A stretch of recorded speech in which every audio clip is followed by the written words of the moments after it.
उहाँहरू त प्लान्टेड मान्छे हो प्लान्टेड मान्छे हो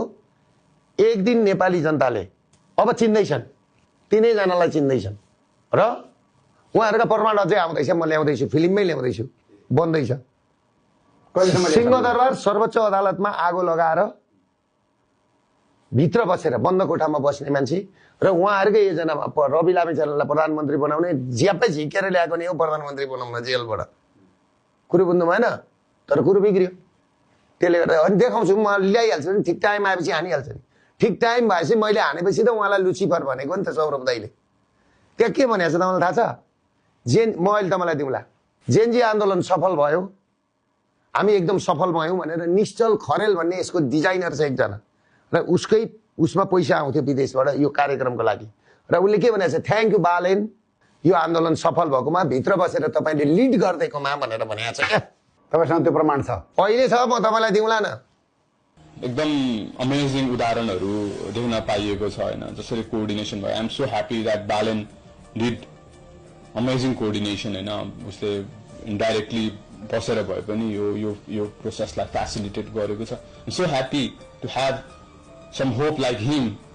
त्यही भिडियो त तपाईँको एक दिनमा 8 करोडले हेरेको त त्यहाँबाट उहाँहरूको साख यस्तो थियो अनि यस्तो भएको त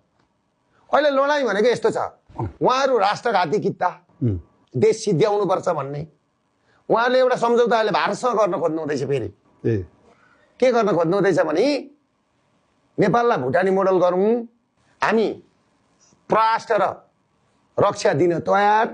हामीलाई ठाउँमा पुर्याउनुहोस् भनेर उहाँहरू एग्रिमेन्ट गर्नलाई बाबुरामलाई पठाए हुनुहुन्छ पहिलाको रको चिफ हुन्छ नि आलोक जोशी म त सिधै नामै भनिदिन्छु आलोक जोशी अस्ति आयो रि यहाँबाट गएर उहाँ मिलाउने र बाबुराम उहाँ गएर सबै खेल खेलेर आउने मान्छे हो र बाबुरामलाई म भन्दैछु खबरदार बाबुराम भट्टराईज्यू तपाईँले यस्तो राम्रो राजपरिवार सिद्ध्याएर आफ्नो देश सिद्ध्याएर आफ्नो छोरीको भविष्य खोज्नु हुँदैछ नि यो पार्टीभित्र तपाईँ कति नरसंहारी हो भन्ने कुरो बुझ्नुहुन्छ र